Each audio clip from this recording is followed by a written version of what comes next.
Okay guys, just wanted to talk about the tanks real quick. We were supposed to get them welded on the outside as well as the inside. This is how we receive them. They are welded on the inside and they have been pressure tested, but we wanted them welded on the outside too. So we had a local company here in Lapeer weld all the outside for us on all the tabs and all the bungs. So that way we have the structural rigidity we needed on the tabs. So if you get a tank and it looks really rough with the welding, we had to get them welded locally. The next batch we get in will be done correctly, but it doesn't affect anything. They have been pressure tested, they have been XC racing tested, trail tested. Okay, the first thing we're going to do is start assembling the tank. Now with the tank you have three fittings, and then you also have your drain plug with the crush washer, and with the fittings you have O-rings. Do not confuse these O-rings with the smaller O-rings for the side fitting for the oil on the motor. You can see there's a size difference. Make sure you use the correct O-rings for the fittings. What you want to do, as I have already done, is take the O-ring and fit it on the fitting. Now what you want to do is take your fitting and just thread it on. And then tighten them up. There's a fitting on the front, the top, and the back of the tank. As you can see, we have the fittings tightened to the tank with the O-rings. Next step, we're going to put the crush washer on the drain bolt and install that. Now the crush washer used in our tanks is a universal 14mm crush washer that you can get in any auto parts store. The next step is we are going to be installing the adapter pieces to the oil cooler itself.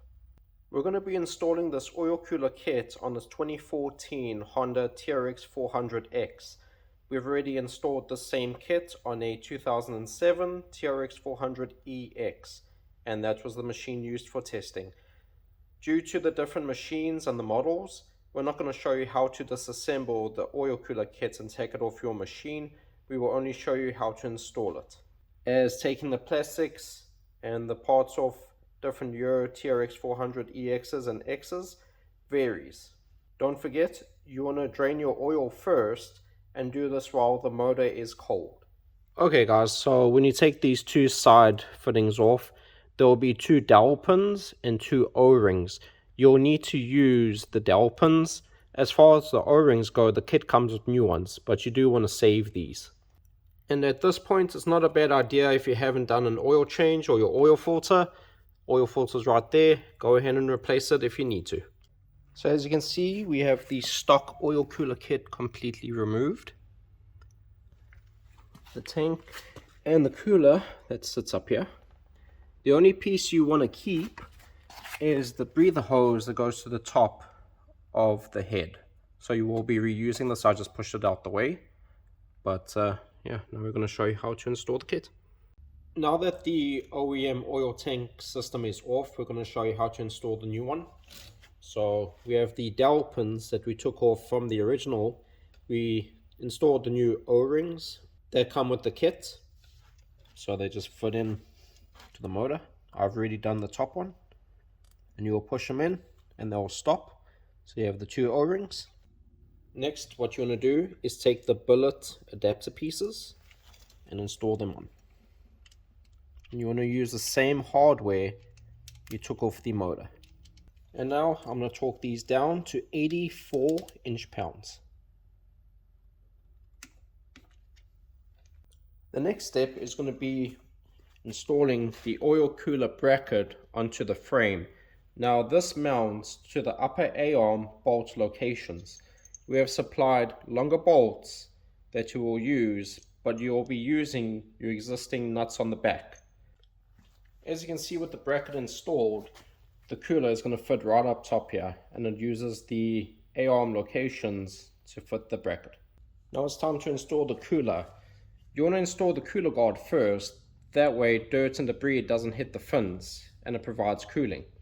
We've already installed our fittings at the bottom, and we're going to install this onto the bracket with the provided long bolts and nylon lock nuts. And this is the way you want to install it. So you have the guard, the oil cooler sandwiched between the guard and the bolts going from the top to the bottom. And this is how it should look.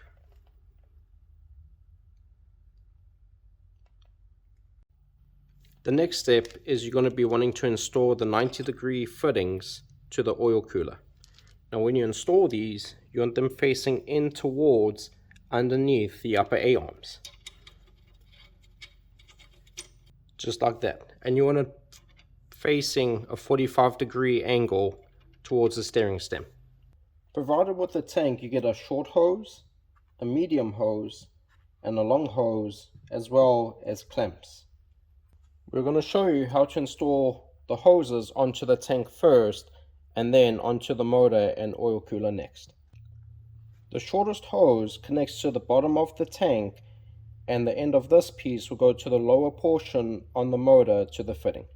The medium hose goes to the top of the tank, and that will connect to the cooler.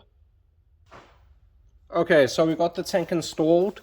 Word of advice is you may or may not have to take the header off. In this case we did, but when we installed it on the 2007 we didn't have to. So depending on the year you have, it might make it easier. And when you install the tank, the provided rubber washer and bolt, the washer is going to go between the tank and the frame, and then the bolt's going to go through it. Now the hose coming from the top of the head, this was the extra hose that I tucked behind the header. This will have to be cut and then connected to the top of the tank there. So we got the clamp, so we're going to snip it where it's got enough room and connect it.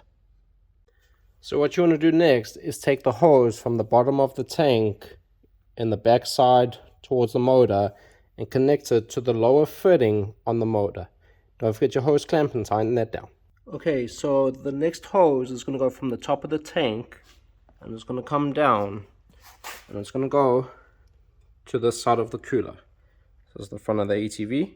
It's going to go to this side, and on this side is going to go from the cooler to the top fitting on the motor. Now with the last hose, you're going to connect it to the top fitting, and this is how it's going to be routed. So you're going to go straight there behind the motor mount. You can reuse the OEM clamp, just open it up and then clamp it down back on there, behind the frame, down the side, down the A-arm, and connect it to the cooler right over there. And there you go, that's how the oil cooler kit is installed. So don't forget the two fittings, the hoses. The bottom hose goes to the bottom of the tank there. You have your breather hose from the top of the cylinder head, goes to the top of the tank.